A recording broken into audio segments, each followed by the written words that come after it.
les agradecemos por su presencia nuevamente aquí, a todos los que están presencial y a los que están siguiendo a través de las redes de CAF de manera remota este foro tan importante, esta iniciativa convocada por el Instituto de Desarrollo Regional de Rosario, Argentina, y coorganizada por CAF, Banco de Desarrollo de América Latina y el Caribe. Ahora es turno de la presentación del documento base Lineamientos para el Desarrollo de Hidrovías Sudamericanas. Estará a cargo del profesor doctor Ricardo Sánchez, quien es economista, egresado en la Universidad de El Salvador, Argentina, magíster en Gestión y Economía de los Servicios Públicos de la Universidad Carlos III de Madrid y de la Universidad París X, y doctor en Economía de la Pontificia Universidad Católica de Argentina. Ha trabajado como profesional o académicamente en 30 países de América Latina y el Caribe durante 35 años, así como también en otras naciones de Europa y Asia. Fue oficial senior de Asuntos Económicos, experto regional en infraestructura y puertos en la Comisión Económica de las Naciones Unidas para América Latina y el Caribe, CEPAL, con sede en Santiago de Chile, dedicándose a asuntos marítimos, de infraestructura y de transporte para toda la región de América Latina y el Caribe. Actualmente se encuentra dedicado a áreas de economía marítima y economía de la infraestructura y el transporte. Es codirector de la Cátedra CUN de Logística de la Facultad de Administración Universidad de los Andes en Colombia y va a presentar un documento que se denomina Las hidrovías son claves para la sostenibilidad, el desarrollo y la integración de América del Sur.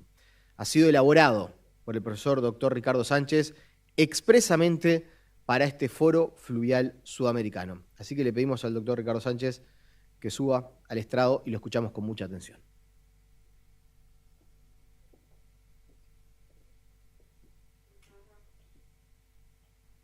Muchísimas gracias. Muchas gracias a los organizadores, ambos, por la oportunidad, la confianza, y agradecidos también de poder llegar a Montevideo y encontrarme con tanta gente tan querida de tantos años y gente de antes y gente del futuro de nuestros países. Saludar al señor Maidana, que es una institución en nuestros temas hidroviarios. Bueno, no puedo nombrar uno por uno. Como, bueno, fui presentado, le desnudan la edad a uno, ¿no? Después dice tanto, hizo tanto en tantos años, pero bueno, con mucho gusto. He tenido la enorme privilegio de ser parte de esta iniciativa del Foro Fluvial Suramericano y de haberme encargado de hacer esta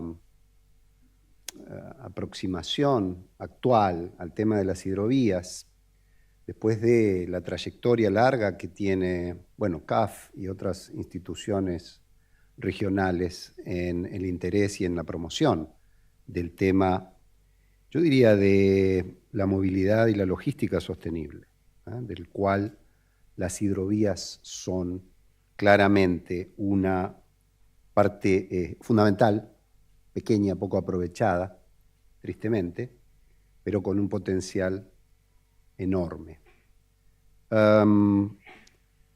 El documento es un documento largo, espero que lo puedan leer con atención. Obviamente no lo puedo presentar completo, voy a hacer algunas menciones, y para ponerlo más desafiante es que me he propuesto hacer un recorrido largo en 3 minutos, 7.000 años de historia, 7.500 años de historia. Pareciera que la diferencia entre 7.000 y 7.500 es nada, pero es como pensar en 1.524 y en 2024, ¿no? 500 años es mucho. Y esa imagen es una recreación de cómo era la vida en el Neolítico avanzado. El Neolítico es cuando existía la agricultura, la ganadería, existía el asentamiento de las personas, de las comunidades, y por lo tanto existió el comercio. Y por lo tanto el transporte ambicioso, quiero decir, el transporte de los excedentes de la producción para comerciar. ¿Y cómo se comerciaba? Con sistemas de transporte, digamos, muy básicos. Sí existía la rueda, digamos, pero no existían los caminos, ¿eh? Bueno, navegando por los ríos, por los lagos, ¿sí? Obviamente previo al lanzamiento al mar, aunque sea navegando entre cabos, ¿no? El cabotaje famoso.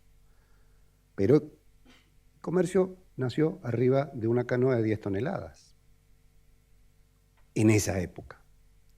Ahora estamos 7.500 años después, 7.500 años después.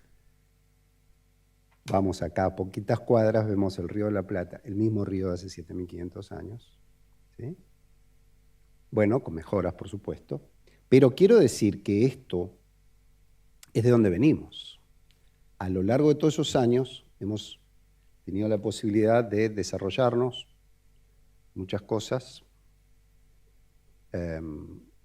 entre otras, con una movilidad que fue muy sucia y que sigue siendo sucia, contaminante, agresiva, y con elementos a la mano cerca nuestro, por ejemplo, las hidrovías, que no es lo mismo que las vías navegables, ¿no? Más organizadas y con una tremenda potencialidad de hacer una contribución notoria a un planeta más limpio, a un planeta más ordenado, con un crecimiento, con crecimiento sin duda, sobre todo para nuestros países, pero de una forma mejor, más amistosa para nosotros, para las generaciones venideras, para el medio ambiente. Y ahí es que estamos las hidrovías. Y por eso es que de aquellos documentos seminales que se mencionaron, de los últimos, yo creo, 25, 26 años, de la era actual, digamos, ¿no? También hay otros de los años 50, de los años 30, ¿sí? Que apuntaban para este lado. Pero definitivamente son claves para la sostenibilidad, como dijimos, para el desarrollo y para la integración. Y esto es algo que tenemos que defender y pensar, pero para poder hacerlo, por eso la presentación habla de que son claves para todo esto, pero para poder convertir ese potencial en realidad, necesitamos un nuevo paradigma para el desarrollo de las hidrovías, un desarrollo diferente. Hace un rato me preguntaba una persona que en qué nivel los pondría, ¿sí? ¿Qué nivel de desarrollo tienen las hidrovías? Estamos hablando de América del Sur, un territorio privilegiado en ese sentido, por dotación natural de vías navegables. Como decía Rafael más temprano, también lleno de lugares de muy baja habitabilidad, de enorme pobreza, de grandes barreras físicas, como los Andes, como los grandes espacios, como el Amazonas, como la Patagonia, como territorios que tienen esas condiciones naturales, y otros territorios que son mucho más, digamos, aprovechables y muy cercanos a nosotros, que de pronto no tienen la logística para llegar a pocos kilómetros de distancia. Y para llegar, llegan a un costo que hace que toda esa producción no tenga destino, o tenga un destino muy limitado. Tenemos casos muy cercanos, ¿eh? Entonces, tenemos que pensar en un nuevo paradigma del desarrollo. Por suerte, ya en las sesiones anteriores se han mencionado algunos aspectos de este documento base. Se ha hablado de la magnitud de las vías navegables, 210.000 kilómetros. 62.000 kilómetros son navegables, 62.000 kilómetros. Es tremenda dotación natural, de las cuales muy pocas son hidrovías regularizadas, muy pocas. Otras siguen siendo ríos que se navegan, porque la madre naturaleza las hizo navegables, y algo de apoyo de la acción humana, unas cartas de navegación, pero no mucho más. No estamos lejanos en el tiempo de navegar oteando el horizonte para evitar los paleteros, por ejemplo, ¿no?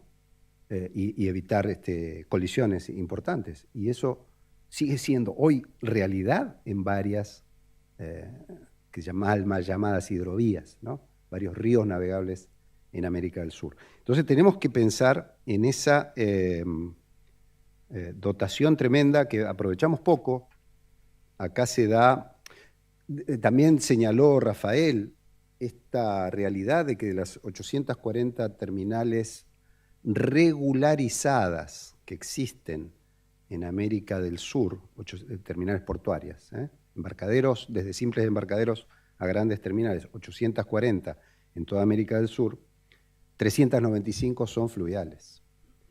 Fluviales como Montevideo, como Buenos Aires, ¿sí? Como Santos al final, y como los top, digamos, pero después, a lo que se le ocurra a uno, he tenido yo el privilegio de poder navegar el río Amazonas, el Ucayali, el Guayaga, el Solimões, el Negro, etcétera, y pues es impresionante, ¿no? La vida que decía Rafa, 20% de las personas de América del Sur viven exactamente al lado de un río, 40% están en el ámbito de influencia de un río, desde el punto de vista social, económico, la producción, el comercio, etc. Bueno, se ve en que casi la mitad de esas instalaciones portuarias regularizadas, porque después tenemos todos los pequeños embarcaderos que no figuran registrados en ningún lado, con lo cual estoy seguro que es amplia mayoría lo fluvial, frente a lo marítimo cuando uno habla de terminales. La población que mencioné, creo que lo que nos habla es que estamos ante una situación en la cual hay un desarrollo del uso de las hidrovías y hay un avance notorio, si uno lo compara con 30 años atrás, los avances son claros, ¿sí? Los avances son claros.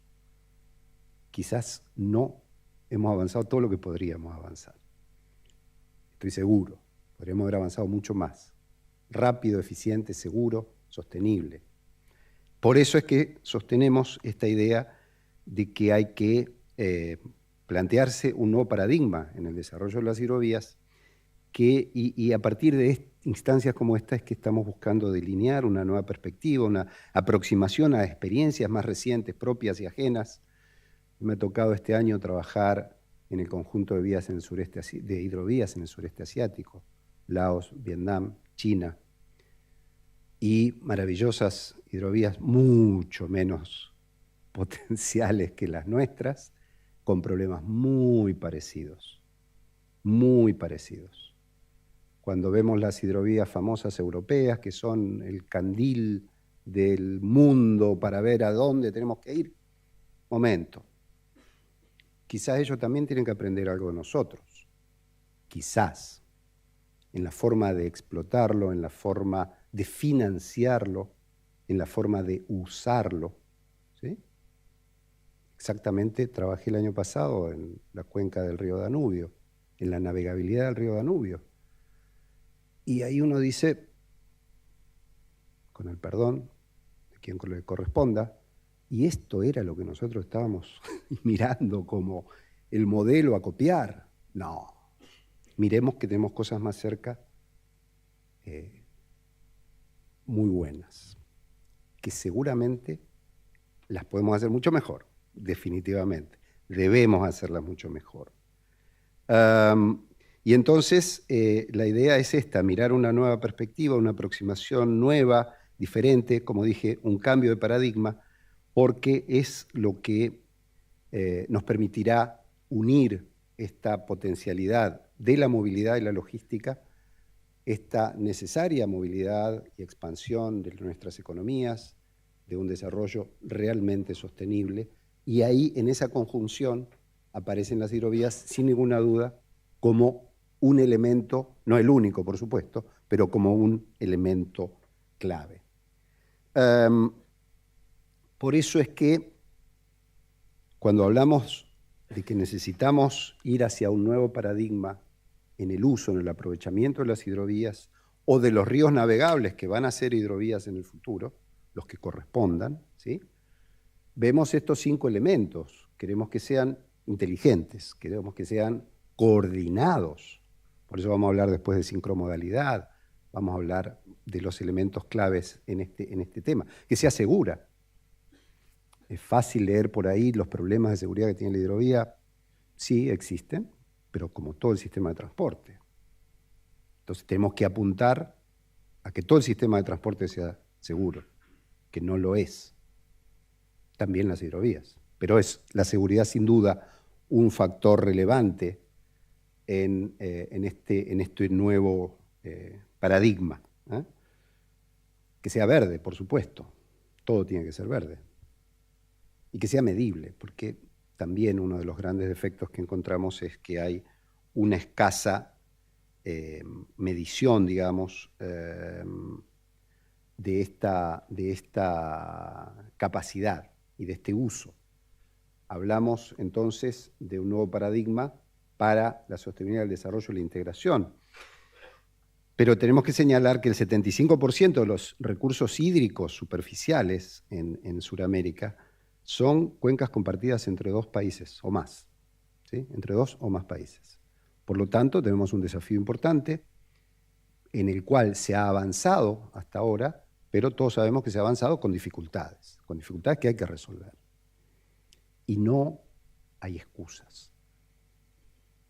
Hay que resolverlos, porque si no seguimos avanzando de a poquito cuando podríamos estar avanzando mucho más rápido.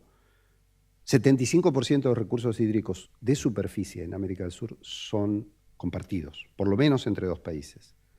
Y basta con poner los ejemplos más grandes, ¿no? La cuenca del Orinoco, la cuenca del Amazonas, la cuenca llamémosle del Río de la Plata, pero por supuesto con toda su interconexión.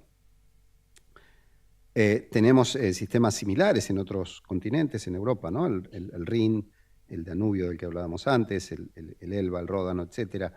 En Rusia, en América del Norte, un ejemplo también muy interesante de toda la interconexión, no solamente del Mississippi, Missouri, sino también los grandes lagos y los proyectos nuevos que hay en transporte marítimo a corta distancia, por ejemplo, entre Estados Unidos, Canadá, México, que en el caso de los Estados Unidos con Canadá son hidroviarios, en otros son marítimos, pero quiero decir, hacia ahí es que va yendo el mundo en este sentido, y lo mismo, como mencioné antes, que está ocurriendo también en Asia, y a veces en el sureste asiático, siendo la región centro productora del mundo, digamos, necesita también tener una logística y una movilidad más sostenibles, y no las tienen, ciertamente, y enfrentan dificultades en orden bastante similares a las que enfrentamos nosotros, incluso,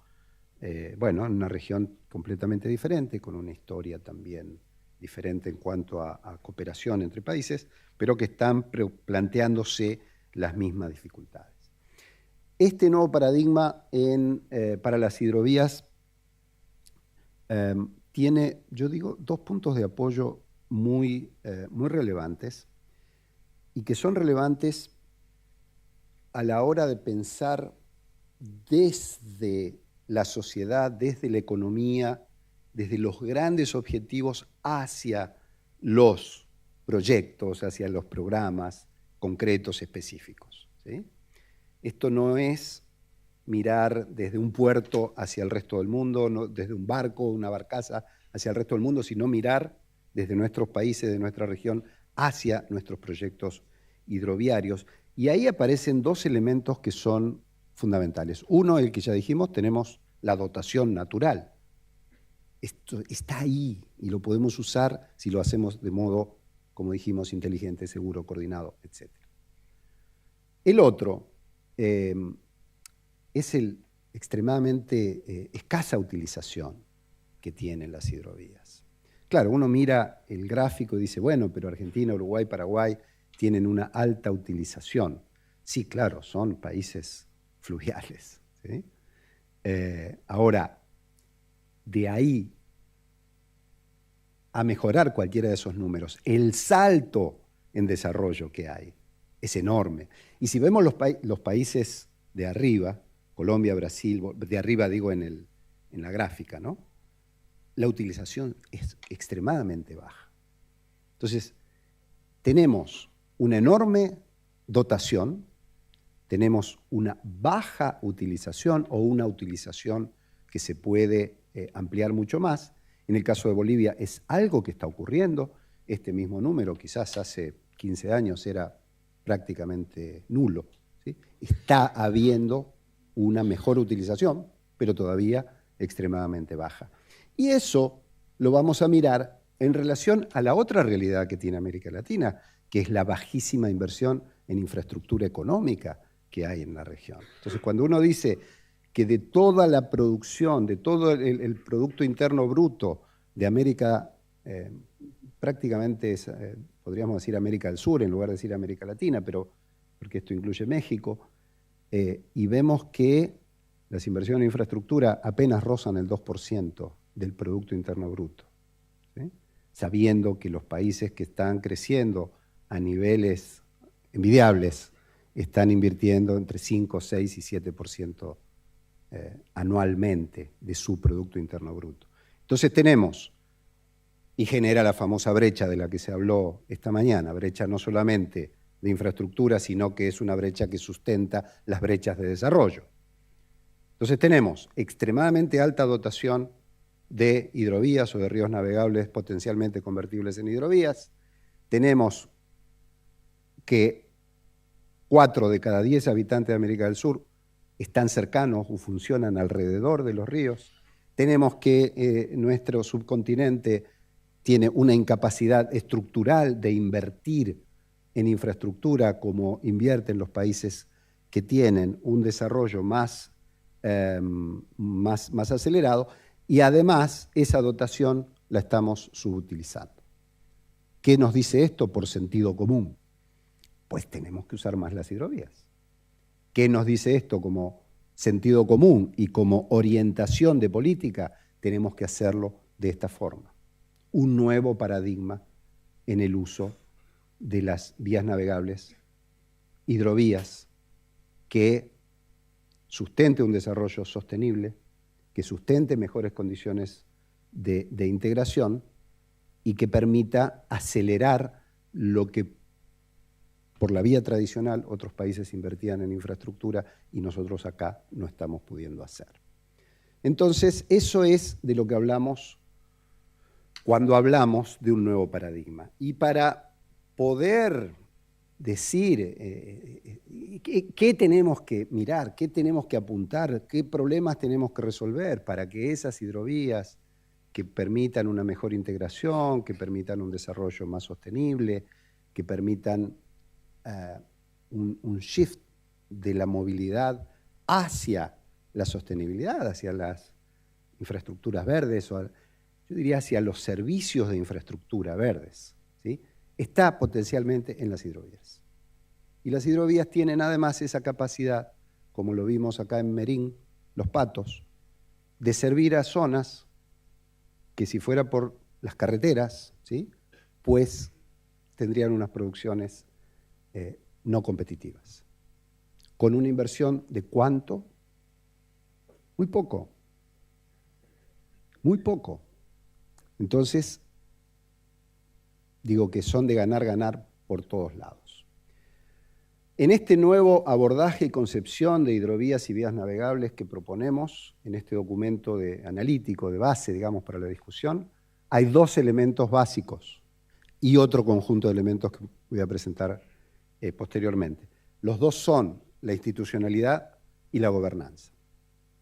La institucionalidad existe hace muchos años, existen los tratados, existen los acuerdos, existen los programas entre los países, existe la participación del sector privado, pero es una institucionalidad que no alcanza. que sirvió para la puesta en marcha de estos objetivos. Y lo hizo bien y lo sigue haciendo. Pero necesitamos una institucionalidad más dinámica, que esté en condiciones de abonar una gobernanza del sistema más dinámica y más asequible. La institucionalidad existe y creo que ha logrado avances notorios respecto a lo que teníamos hace 30 años. Pero perdió el impulso. Hay que revisarla, no destruirla, hay que revisarla, mejorarla. ¿Con qué objetivo? Lograr una gobernanza. Y por gobernanza digo el sistema de relación que existe, no solamente gobernanza remite a gobierno, ¿sí? Pero no solamente a los gobiernos, a las instituciones de la sociedad civil, a las empresas, como decía hoy el ministro, ¿sí? Que se pueda hacer negocios, para que se pueda producir, para que se pueda vender, para que se pueda intercambiar. Esa gobernanza hoy no está logrando ponerse a la altura de los desafíos que tenemos de acá en adelante. Y por eso, en el documento ponemos primero estas dos cuestiones. El marco institucional, haciendo todas las salvedades del caso, de lo que sirve, de lo que ha servido, pero que debe ser revisado hacia el futuro. Y una gobernanza más integrada, más fluida, menos trabada, en la que se tomen en cuenta las intervenciones, los intereses, los objetivos de todas las partes. Como digo, se han hecho cosas en nuestra región que yo me animo, lo dije en el sureste asiático, lo dije en Europa, vengan y aprendan de algunas cosas que se han hecho muy bien acá. Pero también hemos perdido el impulso. Y cuando uno mira la curva de desarrollo de esto, va a ver que al principio teníamos una curva de desarrollo muy marcada, con una gradiente muy alta. Y después se fue planchando, digamos. ¿Ah? Bueno, ¿qué quiere decir? Que tenemos que revisar esto. Por eso quiero ser muy claro. No hay que destruir nada, hay que mejorar. Y lograr una gobernanza mucho más actual. Mantenemos una institucionalidad que se creó, por decir un número, 25 años atrás, una gobernanza asociada a esa institucionalidad que hoy no está a la altura. Y estos son, a mi juicio, en mi propuesta de este documento de base, es el gran punto a mirar, ¿sí? Y como decimos en matemática, ¿no? Esta es una condición necesaria, pero no es suficiente. Podríamos lograr una mejor institucionalidad, una mejor gobernanza, pero tampoco con eso llegaríamos a cambiar el paradigma. ¿Qué tenemos que lograr para eso? Es atender entonces sí las otras cuestiones. Cuestiones que me atrevo a decir que son la base del cambio de paradigma. ¿Un paradigma qué es? Un paradigma es una estructura de pensamiento, de acción, donde se asienta lo que uno hace, ¿sí? Entonces, mientras ese paradigma funciona, pues nada cambia, todo marcha ahí. Cuando no está logrando sus objetivos, necesitamos tener un paradigma diferente. Y de eso se trata, a mi juicio, y creo que estos son los puntos principales a tomar en cuenta para lograr aquel quinteto de cómo debería ser el uso de las hidrovías, ¿sí? Tenemos que pensar en el desarrollo sostenible, en la aplicación de energías renovables, en la digitalización, en la automatización de procesos, en la hidrovía, en la responsabilidad social corporativa. Tenemos que pensar, se mencionó, en la sincromodalidad. Si no estamos manejando herramientas conceptuales, analíticas, pensando que son para el futuro, pero que en realidad son antiguas, como es, tristemente, la logística en la mayoría de nuestros países.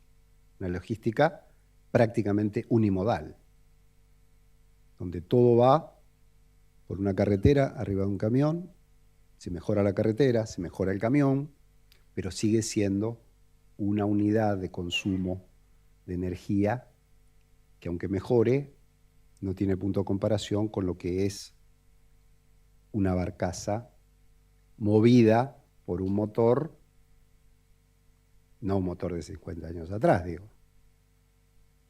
Si hoy existen barcos eléctricos para llevar 2.000 pasajeros, quiere decir que la tecnología está avanzando mucho más rápido que lo que nosotros estamos aplicándola en estas otras formas, modos del transporte. Por eso las nuevas tecnologías. El mundo hoy discute si la navegación marítima, fluvial, lacustre, etcétera, la navegación en general, definitivamente está yendo a un cambio de tecnologías en los motores, de combustibles y de fuentes de energía. Esta trilogía en la cual el sistema hidroviario tiene que entrar, está entrando de a poco, hay buenas cosas que uno observa, pero todavía no es masivo. Entonces los nuevos motores se van a funcionar, primero son nuevos motores, ¿sí? Más eficientes energéticamente. Consumen unos combustibles que todavía no está claro cuáles van a ser. Si va a ser la amonia, si va a ser el metanol, si va a ser el gas. No está claro.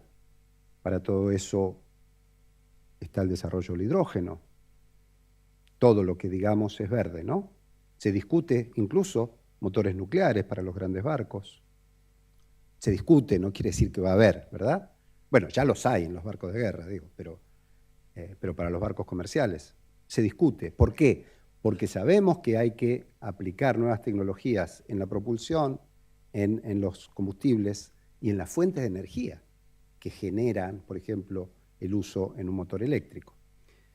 Y eso es algo que definitivamente tiene que llegar a las hidrovías y que no va a llegar, y por eso el siguiente, y no va a llegar por la acción individual, separada de los agentes económicos. Por eso hablamos de las asociaciones público-privadas. Unas asociaciones público-privadas que han tenido ya funcionamiento en nuestro sector, en las hidrovías, que han tenido dificultades para continuar. El contrato de la hidrovía Paraguay-Paraná venció hace 3 años y no ha sido renovado. Bueno, escuchamos hoy que pareciera que ahora sí se va a ir. Y se trata de una forma de financiamiento que ha sido extremadamente positiva para el desarrollo hidroviario, que ha sido positiva para todos los países involucrados. Entonces, digo, en el fútbol, equipo que gana no se cambia, pero acá lo cambiamos. Bueno, hay que retomar, porque hay buenas experiencias, hay que retomarlas. Aparentemente están dadas las condiciones y enhorabuena, ojalá que eso pudiera ocurrir, porque los resultados fueron ciertamente provechosos. Entonces tenemos que pensar en esas asociaciones público-privadas que, como digo, hay experiencia en lo bueno y en lo no tan bueno para mejorarlo, pero sabemos que es una herramienta que funciona. Bueno, pues a usarla, pensando en una asociación de lo que los abogados llaman el spiritus societatis, ¿verdad? Es decir, no solamente se juntan estas dos partes para hacer un buen negocio, sino que además se juntan con el espíritu de colaborar. Y eso es algo que también hay que trabajar, pero que hay experiencia, La mitad de las asociaciones público-privadas que existen en el mundo están en América Latina. La mitad. Así que miren si hay experiencia para aprovechar. Hay experiencia en todo, sobre todo en energía y en transporte, incluyendo el transporte hidroviario. Mucha experiencia para aprovechar. Para discutir los sistemas de tarificación. Cuando uno dice tarifiquemos, no quiere decir aumentemos el peaje.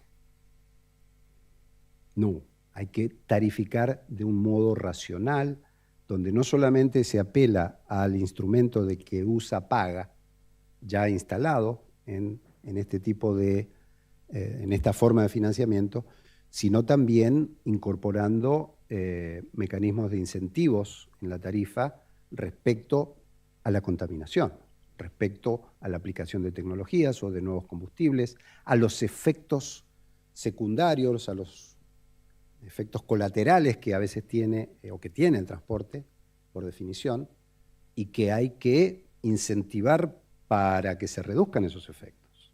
Y eso tiene que estar incluido en la tarifa. Por eso digo, no se trata, cuando se habla de tarifa, de decir aumentemos por este motivo o por aquel. No, se trata de decir cuál es la tarifa que permite financiar esta obra y que permite obtener unos beneficios que sabemos perfectamente desde el punto de vista físico, de la ingeniería, de la tecnología, que este modo de transporte aporta a las economías. Y por eso tenemos que pensar en mecanismos de tarificación novedosos y avanzados que apunten al mismo objetivo. Quiero ir terminando entonces, por supuesto, hablando de desarrollo social sostenible. No se puede hablar de desarrollo económico sin pensar en el desarrollo social. No se puede hablar de ninguna de estas dos cosas sin pensar en el desarrollo sostenible. Por eso empecé por ahí, volviendo a Brundtland ya hace 30 y no sé cuántos años, ¿sí? Miremos la sostenibilidad en estos tres aspectos, y si hay un modo de transporte capaz de llevar adelante este desafío es el hidroviario. Entonces, pues ya que hemos dado todos estos pasos en positivo hacia adelante, veamos que es posible mejorarlos y avanzar hacia ese nuevo paradigma. Quiero dejarles entonces aquí esta presentación, como les dije al inicio, no para contar detalladamente página por página lo que dice el documento, que lo pueden leer, sino para dar una orientación de por qué y para qué se hizo este esfuerzo. Muchísimas gracias.